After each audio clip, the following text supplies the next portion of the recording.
ಬಿಸಿ ಬಿಸಿಯಾಗಿ ಮನೆಯಲ್ಲೇ ಮಾಡಿರುವಂತ ಹೆಸರು ಬೇಳೆ ಬಿಸ್ಕೆಟ್ ನ ಹೇಗ್ ಮಾಡೋದು ಅಂತ ನೋಡೋಣ ಬನ್ನಿ. ನೀವಿನ್ನು ನನ್ನ ಚಾನಲ್ ನ ಸಬ್ಸ್ಕ್ರೈಬ್ ಮಾಡ್ಕೊಂಡಿಲ್ಲ ಅಂದ್ರೆ ದಯವಿಟ್ಟು ಇವಾಗಲೇ ಮಾಡ್ಕೊಂಡು ಪಕ್ಕದಲ್ಲಿರುವಂತ ಬೆಲ್ ಐಕಾನ್ ನ ಪ್ರೆಸ್ ಮಾಡಿ. ನಾನು ಯಾವುದೇ ತರ ವಿಡಿಯೋಸ್ ಅಪ್ಲೋಡ್ ಮಾಡಿದ್ರು ನಿಮ್ಗೆ ಮೊದಲು ಸಿಗುತ್ತೆ. ನೋಡಿ, ನಾನು ಇಲ್ಲಿ ಹೆಸರು ಬೇಳೆನ ಒಂದು 3 ಗಂಟೆ ನೆನೆಸ್ಬಿಟ್ಟು ಇಟ್ಟಿದ್ದೀನಿ.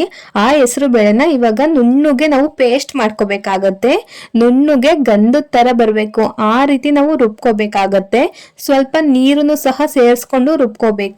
ಹಾಗೇನೆ ಗಟ್ಟಿನೂ ಸಹ ಇರಬಾರ್ದು, ತುಂಬಾ ತೆಳ್ಳಗೂ ಸಹ ಇರಬಾರ್ದು. ಹಾಗೆ ನಾವು ರುಬ್ಕೋಬೇಕಾಗತ್ತೆ. ಇವಾಗ ನಾನು ಪೇಸ್ಟ್ ಮಾಡಿ ನಿಮಗೆ ತೋರಿಸ್ತೀನಿ. ನೀವೇ ನೋಡಿ ಯಾವ ರೀತಿ ಬಂದಿದೆ ಅಂತ. ಗಂಧದ ತರ ಬರ್ಬೇಕು, ಆ ರೀತಿ ನಾವು ನುಣ್ಣಗೆ ರುಬ್ಕೋಬೇಕಾಗುತ್ತೆ. ಆ ರೀತಿ ಈ ಪೇಸ್ಟ್ ಬಂದಿದೆ. ಇವಾಗ ನಾನು 2 ರೆಸಿಪಿಗಳನ್ನ ಮಾಡ್ತಾ ಇರೋದು. ಹೆಸರು ಬೇಳೆನಲ್ಲೇ ಈ ಪೇಸ್ಟ್ ಮಾಡ್ಕೊಂಡು 2 ರೆಸಿಪಿನ ತೋರಿಸ್ತಾ ಇದ್ದೀನಿ ನಿಮಗೆ. ಅದಕ್ಕೆ ಅರ್ಧನ ನಾನು ಒಂದು ಬಟ್ಲಿಗೆ ಹಾಕಿ ಸೈಡಿಗೆ ಇಟ್ಕೋತೀನಿ. ನಾನು ಬಟ್ಲಿಗೆ ಅರ್ಧ ಹಾಕೊಂಡಿದ್ದೀನಿ, ಇನ್ನರ್ಧ ಜಾರಲ್ಲೇ ಉಳಿಸ್ಕೊಂಡಿದ್ದೀನಿ. ನೋಡಿ, ಇನ್ನರ್ಧ ಜಾರಲ್ಲೇ ಇದೆ. ಇವಾಗ ನಾನು ಒಂದು ತಟ್ಟೆನ ತಗೊಂಡಿದ್ದೀನಿ. ತಟ್ಟೆಗೆ ನಾವು ಇನ್ನರ್ಧ ಪೇಸ್ಟ್ ನ ಜಾರ್ನಲ್ಲಿ ಉಳಿಸ್ಕೊಂಡಿದ್ವಲ್ಲ, ಆ ಪೇಸ್ಟ್ ನ ತಟ್ಟೆಗೆ ಹಾಕೋತಾ ಇದ್ದೀನಿ. ನಾನು ಇಲ್ಲಿ ಒಣ ಮೆಣಸಿನಕಾಯಿ ಒಂದನ್ನ ತಗೊಂಡು ಅದನ್ನ ಸಣ್ಣ ಸಣ್ಣದಾಗಿ ಕೈನಲ್ಲೇ ಕಟ್ ಮಾಡಿ ಹಾಕೋತಾ ಇದ್ದೀನಿ. ಅದರೊಳಗಿರೋ ಅಂತ ಬೀಜನು ಕೂಡ ಚೆನ್ನಾಗಿ ನೀವು ತಕೊಂಡ್ಬಿಟ್ಟು ಆಮೇಲೆ ನೀವು ಸಣ್ಣದಾಗಿ ಚುಡ್ಕೋತಾ ಹಾಕೋಬೇಕಾಗತ್ತೆ. ಈ ರೀತಿ ನಿಮ್ಗೆ ಮಾಡ್ಕೊಂಡಿಲ್ಲ ಅಂತ ಅಂದ್ರು ಚಿಲ್ಲಿ ಫ್ಲೆಕ್ಸ್ ಬರುತ್ತಲ್ಲ, ಅದನ್ನ 1 ಟೇಬಲ್ ಸ್ಪೂನ್ ಹಾಕೊಂಡ್ರು ಆಗುತ್ತೆ. ಹಾಗೇನೆ ರುಚಿಗೆ ತಕ್ಕಷ್ಟು ಉಪ್ಪು ಹಾಕೋತಾ ಇದ್ದೀನಿ. 1-2 ಟೇಬಲ್ ಸ್ಪೂನ್ ಆಗುವಷ್ಟು ಶುಗರ್ ಹಾಕೋತಾ ಇದ್ದೀನಿ.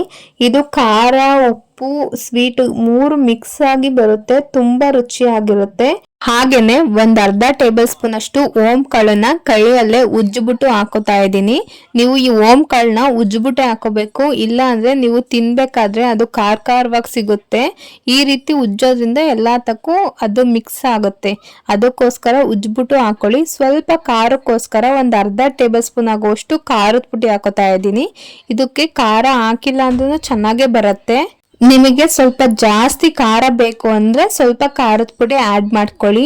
ಈ ರೆಸಿಪಿ ಉಪ್ಪು, ಸಕ್ಕರೆ, ಖಾರ 2 ಮಿಕ್ಸ್ ಆಗಿ ಬರುತ್ತೆ, ತುಂಬಾ ರುಚಿಯಾಗಿ ಬರುತ್ತೆ. ನೀವೊಂದ್ಸಲ ಈ ರೀತಿ ನಿಮ್ ಮನೆಯಲ್ಲಿ ಟ್ರೈ ಮಾಡಿ ನೋಡಿ, ತುಂಬಾ ರುಚಿಯಾಗಿ ಬರುತ್ತೆ. ನೀವೇ ನೆನೆಸ್ಕೊಂಡು ಮತ್ತೆ ಮಾಡ್ತೀರಾ, ಅಷ್ಟು ಚೆನ್ನಾಗಿರುತ್ತೆ.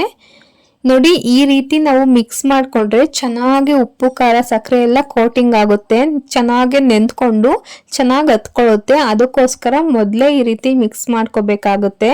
ಇವಾಗ ನೋಡಿ, ಆ ತೆಳ್ಳಗೈತಲ್ಲ, ಆ ತೆಳ್ಳದನ್ನ ಚಪಾತಿ ಹಿಟ್ಟಿನ ಅದಕ್ಕೆ ನಾವು ತರಬೇಕು. ಅದಕ್ಕೋಸ್ಕರ ನಾನು ಇಲ್ಲಿ ಗೋಧಿ ಹಿಟ್ಟನ್ನ ಯೂಸ್ ಮಾಡ್ಕೋತಾ ಇದ್ದೀನಿ. ಇದಕ್ಕೆ ಗೋಧಿ ಹಿಟ್ಟಿಲ್ಲ ಅಂದ್ರೆ ನೀವು ಮೈದಾ ಹಿಟ್ಟನ್ನು ಸಹ ಯೂಸ್ ಮಾಡ್ಕೋಬಹುದು. ನಿಮ್ಮ ಮನೇಲಿ ಯಾವ್ದಿದೆ ಅದು ಹಾಕೊಳ್ಳಿ. ನಿಮ್ಗೆ ಯಾವ್ದಿಷ್ಟ ಅದರಲ್ಲಿ ನೀವು ಮಾಡ್ಕೋಬಹುದು. ಇದನ್ನ ಚೆನ್ನಾಗಿ ಇವಾಗ ಕಲಿಸ್ಕೋಬೇಕಾಗುತ್ತೆ. ನಾವು ಚಪಾತಿ ಹಿಟ್ಟನ್ನ ಕಲಿಸ್ಕೋತೀವಲ್ಲ, ಅದಕ್ಕೆ ನಾವು ತರಬೇಕು. ನೋಡಿ, ಸ್ವಲ್ಪ ತೆಳ್ಳಗಾಯ್ತು. ಇವಾಗ ಇನ್ನೊಂದ್ ಸ್ವಲ್ಪ ಗೋಧಿ ಹಿಟ್ಟನ್ನ ಹಾಕೊಂಡು ಚಪಾತಿ ಹಿಟ್ಟಿನ ಅದಕ್ಕೆ ನಾವು ತರಬೇಕಾಗತ್ತೆ. ನೀವು ಎಷ್ಟು ಸಾಫ್ಟ್ ಆಗಿ ಕಲಿಸ್ಕೋತಿರೋ ಹಿಟ್ಟನ್ನ ಅಷ್ಟು ಮೃದುವಾಗಿ, ಅಷ್ಟು ಕ್ರಿಸ್ಪಿಯಾಗಿ ಮೇಲೆಲ್ಲ ಬರುತ್ತೆ. ತುಂಬಾ ಚೆನ್ನಾಗಿರುತ್ತೆ. ಮಾತ್ರ ಮಕ್ಕಳಿಗೂ ಇದನ್ನ ಮಾಡ್ಕೊಡಿ. ರಜೆ ಟೈಮಲ್ಲಂತೂ ಇದು ಒಂದು ಬಿಡದಂಗೆ ಖಾಲಿ ಆಗುತ್ತೆ, ಅಷ್ಟು ಚೆನ್ನಾಗಿರುತ್ತೆ, ಅಷ್ಟು ರುಚಿಯಾಗಿ ಬರುತ್ತೆ. ಈ ರೆಸಿಪಿನ ನೀವೊಂದ್ಸಲ ಟ್ರೈ ಮಾಡಿ ನೋಡಿ. 1 ಕಪ್ ಬೇಳೆ ಇದ್ರೆ ಸಾಕು ನಿಮ್ಮ ಮನೆಯಲ್ಲಿ. ಈ ರೆಸಿಪಿನ 10 ನಿಮಿಷದಲ್ಲೇ ಆರಾಮಾಗಿ ರೆಡಿ ಮಾಡ್ಬೋದು. ತುಂಬಾ ರುಚಿಯಾಗಿ ಬರುತ್ತೆ. ಸಂಜೆ ಸ್ನ್ಯಾಕ್ಸ್ ಅಂತೂ ಮಾಡಿಸ್ದಾಗಿರುತ್ತೆ. ನೋಡಿ, ಹಿಟ್ಟನ್ನ ಚೆನ್ನಾಗಿ ನಾದ್ಕೊಂಡು ಕಲಿಸ್ಕೋತಾ ಇದ್ದೀನಿ. ಈ ರೀತಿ ಬರಬೇಕು. ನಿಮ್ಗೆ ಯಾವ್ಯಾವ ತರ ಬರುತ್ತೆ ನಾದ್ಕೊಳ್ಳೋದಿಕ್ಕೆ, ಆ ತರ ಎಲ್ಲ ಚೆನ್ನಾಗಿ ಒಡೆದು ಚೆನ್ನಾಗಿ ನಾದ್ಕೊಳ್ಳಿ. ಇವಾಗ ಕಲ್ಸ್ಕೊಂಡಿದ್ದಾಗಿದೆ. 10 ನಿಮಿಷದವರೆಗೂ ಮುಚ್ಚಿಬಿಟ್ಟು ಇಟ್ಬಿಡಿ. ಹಾಗೆ ಮಾಡೋದ್ರಿಂದ ಚೆನ್ನಾಗಿ ನೆಂದ್ಕೊಳ್ಳುತ್ತೆ ಹಿಟ್ಟು. ನಾವು ಎಣ್ಣೆಗೆ ಹಾಕ್ದಾಗ್ಲೂ ಅಷ್ಟೇ ತುಂಬಾ ಚೆನ್ನಾಗಿ ಉಬ್ಬುತ್ತೆ. ಹಾಗೇನೆ ತುಂಬಾ ಸಾಫ್ಟ್ ಆಗಿ ಬರುತ್ತೆ. ಹಿಟ್ಟು ಸಾಫ್ಟ್ ಆಗೋದ್ರಿಂದ ತುಂಬಾ ಉಬ್ಬಿ ಬರುತ್ತೆ. ಎಣ್ಣೆಗೆ ಹಾಕ್ದಾಗ ತುಂಬಾ ರುಚಿಯಾಗೂ ಬರುತ್ತೆ. ನೋಡಿ, ಈ ರೀತಿ ಒಂದ್ಸಲ ಚೆನ್ನಾಗಿ ಮಿತ್ಕೊಬಿಡಿ ನೆನ್ಸಿಟ್ಟಾದ್ಮೇಲೂ. ಇವಾಗ ನಾನು 3 ಉಂಡೆಗಳಾಗಿ ಮಾಡ್ಕೋತಾ ಇದ್ದೀನಿ. ನೀವೇನಾದ್ರೂ ಜಾಸ್ತಿ ಕಲಿಸ್ಕೊಂಡಿದ್ದೀರಾ ಅಂತಂದ್ರೆ ಸೈಜನ್ನ ನೋಡ್ಕೊಳ್ಳಿ, ನಾನು ಎಷ್ಟು ದಪ್ಪ ತಗೊಂಡಿದ್ದೀನಿ ಅಂತ. ನೋಡಿ, ಇಷ್ಟು ದಪ್ಪ ತಗೊಳ್ಳೇಬೇಕಾಗುತ್ತೆ. ನೀವೊಂದು ಪರ್ದ ಮಾಡಿ ನಾವು ಅರಿಯೋದ್ರಿಂದ ಅದು ಚೆನ್ನಾಗಿ ಉಬ್ಬಿ ಬರ್ಬೇಕು, ಲೇಯರ್ ತರ ಬರ್ಬೇಕು. ಹಾಗೆ ಬರ್ಬೇಕು ಅಂತ ಅಂದ್ರೆ ಇಷ್ಟು ದಪ್ಪ ಉಂಡೆನ ನೀವು ಹಾಕೊಳ್ಳೇಬೇಕು. ಈ ರೀತಿ ಉಂಡೆ ಮಾಡ್ಕೊಂಡಿದ್ದೀನಿ. ಇವಾಗ ನಾನು ಮಣೆ ತಗೊಂಡಿದ್ದೀನಿ. ಮಣೆ ಮೇಲೆ ಸ್ವಲ್ಪ ಗೋಧಿ ಹಿಟ್ಟನ್ನ ಹಾಕೊಂಡು ಆ ಒಂದು ಉಂಡೆನ ತಗೊಂಡು ಚೆನ್ನಾಗಿ ಲಟ್ಟಿಸ್ಕೊಳ್ಳಿ. ಅಗ್ಲವಾಗಿ ಲಟ್ಟಿಸ್ಕೋಬೇಕಾಗುತ್ತೆ. ಮೊದಲನೇ ಸಾರಿ ನೀವು ಹರ್ಕೋಬೇಕಾದ್ರೆ ನಿಮ್ಗೆ ಯಾವ ಶೇಪಲ್ಲಿ ಬರುತ್ತೋ ಹೆಂಗ್ ಬೇಕೋ ಹಂಗೆ ನೀವು ಹರ್ಕೋಬಹುದು. ಆಮೇಲೆ ಮರ್ಚಿ ಒಂದು 3-4 ಸಲ ಹರ್ಕೋಬೇಕಾಗತ್ತೆ. ಯಾಕಂದ್ರೆ ಅದು ಲೇಯರ್ ತರ ನಾವು ಬರೋ ತರ ಮಾಡ್ಬೇಕಾಗುತ್ತೆ. ಈ ರೀತಿ ಹರಿಯೋದ್ರಲ್ಲೇ ನೋಡಿ ನಾನು ಹೆಂಗ್ ಬೇಕೋ ಹಂಗೆ ನಾನು ಲಟ್ಟಿಸ್ಕೊಂಡಿದ್ದೀನಿ. ಈಗ 3 ಭಾಗದಂತೆ ಮಡ್ಚ್ಕೊಂಡು ನಾನು ಅದನ್ನ ಮಡ್ಚಿ ಮತ್ತೆ ಹರ್ಕೋತೀನಿ. ನೋಡಿ ನಿಮಗೆ ಗೊತ್ತಾಗ್ತಾ ಇರ್ಬೋದು, ವಿಡಿಯೋ ನೋಡ್ತಿದ್ರೆ ಗೊತ್ತಾಗುತ್ತೆ. ಆರಾಮಾಗಿ ಈ ರೀತಿ ಮಾಡ್ಕೋಬಹುದು. ನಾನು ವಿಡಿಯೋದಲ್ಲಿ ಯಾವ ರೀತಿ ಮರ್ಚ್ಕೊಂಡು ಹರ್ಕೋತಾ ಇದ್ದೀನೋ ನೀವು ಅದೇ ರೀತಿ ಹರ್ಕೊಳ್ಳಿ. ತುಂಬಾ ಚೆನ್ನಾಗಿ ಬರುತ್ತೆ. ನಿಮ್ಗೆ ಒಟ್ನಾಗೆ ಲೇಯರ್ ತರ ಬರ್ಬೇಕು. ಆ ರೀತಿ ನೀವು ಹರ್ಕೋಬೇಕಾಗತ್ತೆ. ಇವಾಗ ನಾನು 2ನೇ ಸಲ ಹರ್ಕೋತಾ ಇದ್ದೀನಿ. ಮತ್ತೆ ಅದೇ ರೀತಿ ಹರ್ಕೊಂಡು ಅದೇ ತರ ಮರ್ಚ್ಕೋಬೇಕಾಗತ್ತೆ. ಆವಾಗ ತುಂಬಾ ಚೆನ್ನಾಗಿ ಲೇಯರ್ ತರ ಕಿತ್ಕೊಳ್ಳುತ್ತೆ.